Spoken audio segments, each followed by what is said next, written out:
Goeiedag julle, welkom by ons begeleide gebed. Daar's twee woorde wat vir my baie belangrik is as 'n Christen.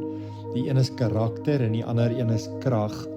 En ons sien hoe Jesus die woestyn ingelei word deur die Heilige Gees, nadat hy gedoop is en hy word daar versoek deur die duiwel. Hy vas vir 40 dae en 40 nagte en ons sien dat die Here daar sy karakter vorm. Voordat hy in die krag van God begin bedien en preek en wonderwerke verrig, sien ons dat sy karakter word eers gevorm. En ons sien dit ook hier in 1 Korintiërs 13 vers 1 tot 3. Hy sê, al sou ek die tale van mense en engele spreek en die liefde nie hê nie, dan het ek 'n klinkende metaal of 'n lydende simbaal geword. En al sou ek die gawe van profesie hê en al die verborgenhede weet en al die kennis en al sou ek al die geloof hê sodat ek berge kon versit en die liefde nie hê nie, dan sou ek niks wees nie.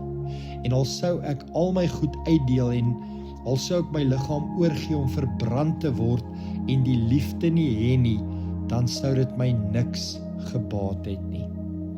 So, dis interessant hoe Paulus hier skryf, hy gebruik die woordjie liefde hier en dis die Griekse woordjie agape. Dis nie 'n emosie nie, dis nie 'n engeltjie wat op 'n wolkie sit en 'n pyltjie afvuur nie, maar dis 'n goddelike, onselfsugtige liefde. 'n Liefde wat gee.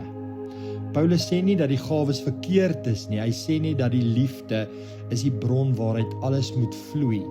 En hoor hierdie, hy sê nie jy doen niks nie, hy sê jy is niks nie. Wanneer jy uit jou eie menswees, uit jou eie sondige natuur, sonder karakter leef, dan sê jy is niks nie, dit raak jou identiteit.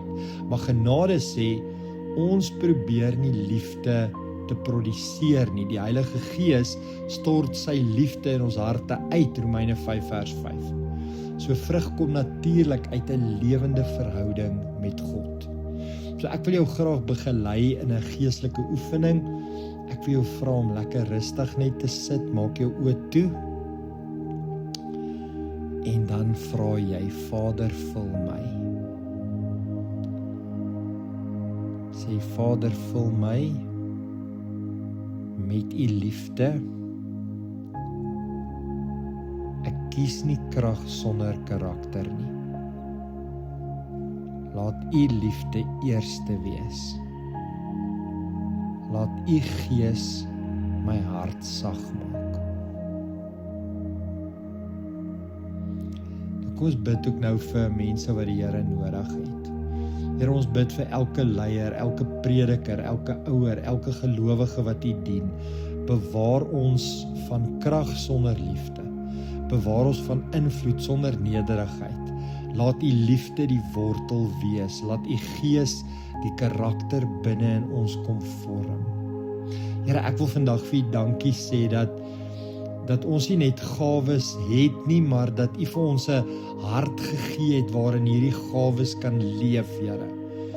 Waarin die gawes kan volwasse raak, Here. En ek wil u vra deur die Gees dat ons eerder karakter sal nastreef en dat ons met karakter die gawes sal uitleef. Ons vertrou die Heilige Gees om in ons te vorm en om u naam te verheerlik. Ons rus in die liefde, Here, en ons bid dit in Jesus se naam. Amen.